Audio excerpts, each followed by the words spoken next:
түрлі аспаптың үндестігі. Көне әуенге жаңа стиль қосылды. Дала әуені мәңгілік, ендеше оның тарихы да таусылмас. Sounds of the Great Steppe бағдарламасын Қазақ ТВ-ден көріңіздер.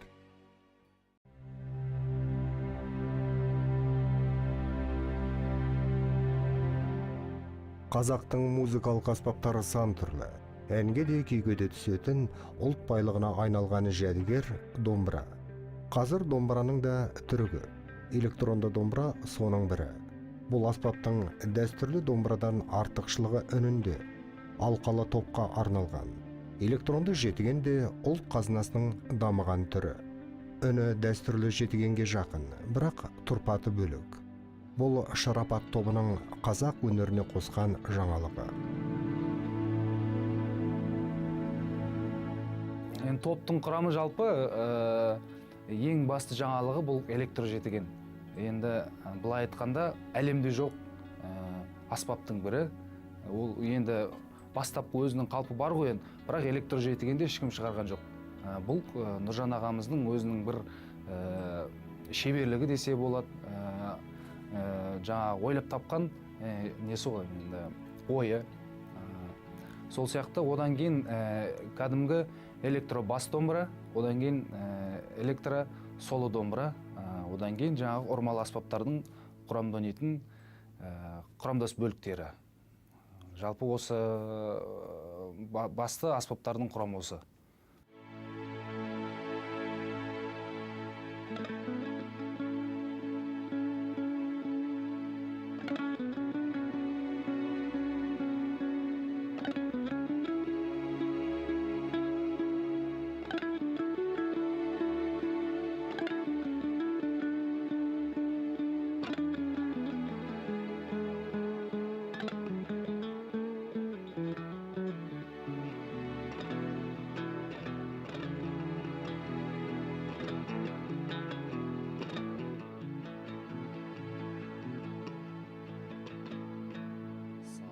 Ceylağım benim,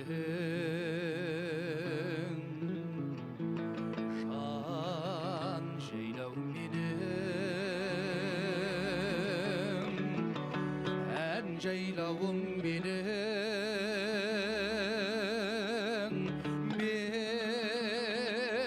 bev sararka, ak kuvan sap kongan Akmаңдай көлдер, салсамалы саумалдай болған,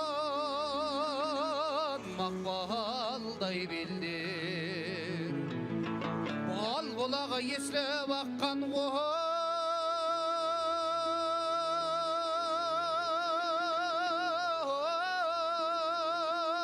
сарыарқа, арғымағы көсіліп шапқан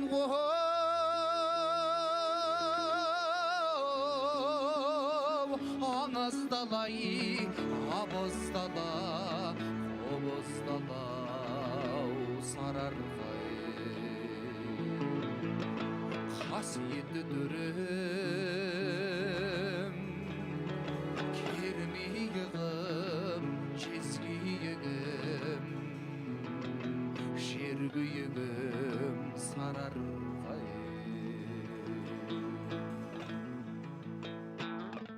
Сарыарқа – қазақтың қасиетті түрі.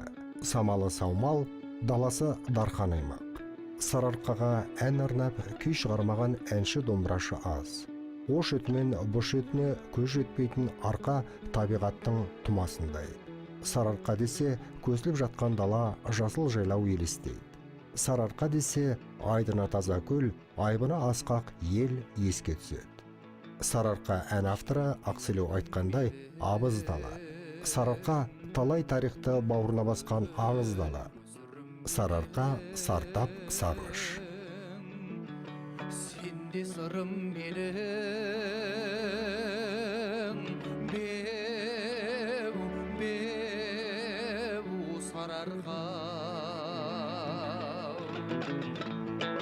Жаралғандай нұрдан қыздар ауарман, Қамалдардай қасқайып тұрған ұлдар аударылан. Біз Шарапат тобы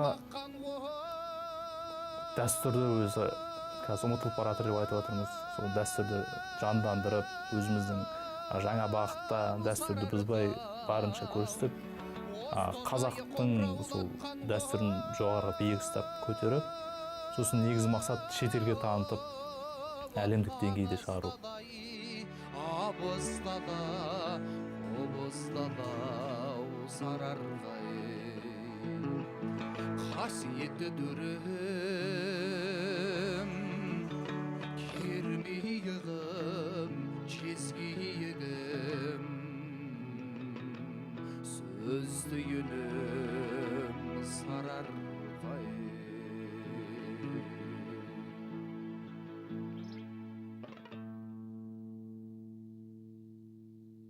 Бұл мынау қазақтың ғалымы десе де болады, бірнеше кітаптардың, еңбектердің авторы Ақселеу ағамыздың еңбегі зор.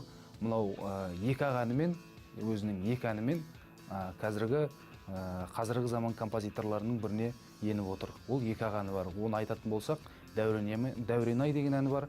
Одан кейін өзіміздің альбомымыздың аты сол Сарыарқа атты әнімен жазылған. Бұл өлең жазған қазақтың белгілі ақыны Несіпбек Айтұл деген кісі, өте керемет жазылған, әдемі шыққан ән. Жалпы Сарыарқаны, бұл жерде Сарыарқаны алғанда ешқандай бұл жерде ешқандай дәстүр бұзылған да жоқ. Кәдімгі домбырамен, электр домбырамен ойнап, одан кейін жетігеннің сүйемелдеумен, енді музыкалық тілмен айтқанда фон дейді ғой енді. Фон арқылы жеткіздік.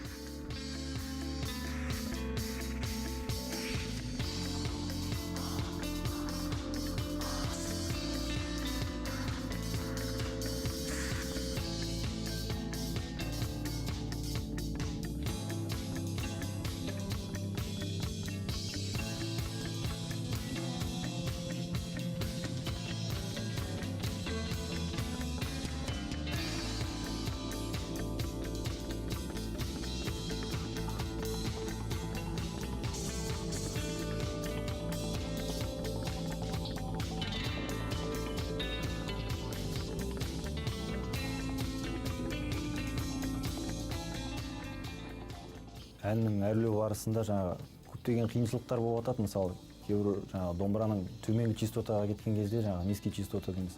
Сөзде жетіген екеуі бір неге кетіп қалуы мүмкін да, бір-бірімен қарама-қарсы естілмей қалуы мүмкін мысалы. Соның арасында біз өзіміз бәріміз кәсіби музыкант болғандықтан оркестровка деген сабақ өтеміз көбінесе бәріміз. Соның білімін қолданамыз. Бұл жерде кейбір аспаптар жоғарғы регистрда ойнап жатса, екінші аспап төменгі регистрда ойнап, бір-бірімен баланс, контраст жасап отыру керек. Бас өз бетімен ұрмалы аспаптар өз ритмді ұстап отырады.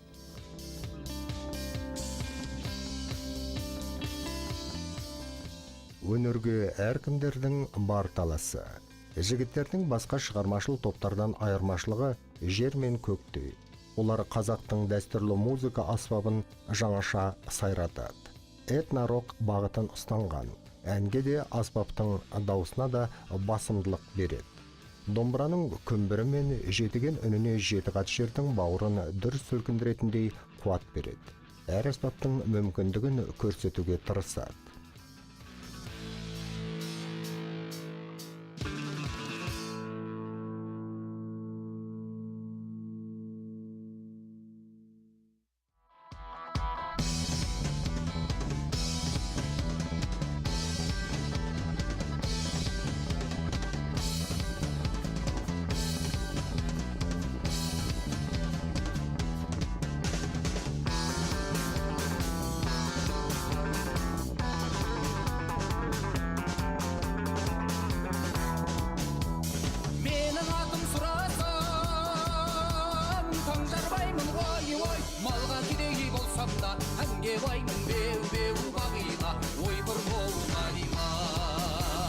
Анау мынау деп қыз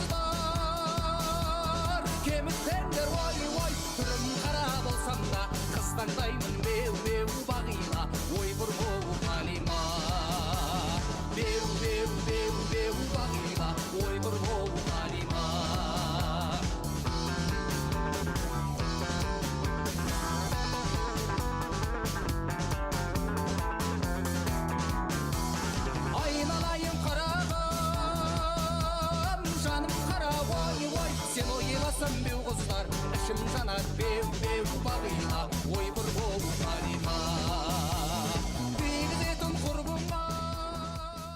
Қазақ ән тарихында авторлық шығармалар көп.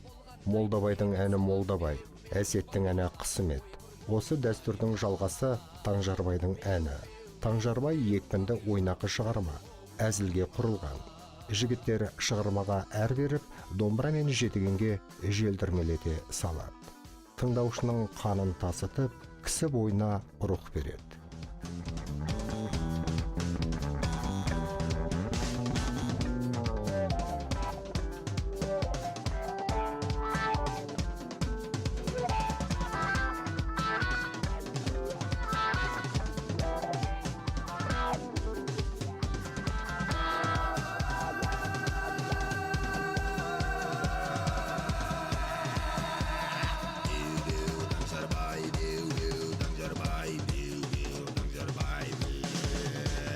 Менің атым сұрасаң Таңжарбаймын ой ой малға керегі болсам да әнге баймын беу беу бағила ой бір болу қалима анау мынау деп қыздар кемітпеңдер ой ой түрім қара болсам да қыз таңдаймын беу беу бағила ой бір болу қалима беу беу беу беу бағила ой бір болу қалима беу беу беу беу бағила ой бір болу қалима. Қазақтың әні жалпы барлық бағытқа да келе береді негізі, көп әндері. Енді соның ішінде мынау өзіміздің бағытымызға сай әндерді қарадық. Оның ішіне келмегендерін арасында жасап алдық. Өзіміздің музыкалық біліміміз арқылы. Енді жалпы бізде группадағы жігіттердің барлығы кәдімгі Құрманғазы атындағы Қазақ ұлттық консерваториясының түлектері. Енді музыка жайында айтатын болсақ, енді музыканы өзінің сөзіне қарата, әннің құрылысына қарай таңдаймыз, әннің құрылысына қарай. Енді алғашқы 12 декабрь желтоқсан күні мынау президент қорының қолдауымен біздің Сарыарқа атты дискіміз шықты. Соның ішінде жаңа Молдабай деген әні, Молдабайдың әні, Таңжарбай деген әніміз бар. Одан кейін мынау Шегенің ариясы деген барлықтарыңызға белгілі ғой. Сол Шегенің ариясын енді жаңаша бағытта көрсеттік. Енді алдыңғы уақыттарда тыңдай жатарсыздар. Сол мысалы Шегенің ариясы көбінесе оркестрдің құрамымен болмаса жеке домбырада орындалады көбінесе. Мынау этно-рок бағытына салынған жоқ. Соның ең бірінші осы жарыққа шығарған осы Шарапат тобы.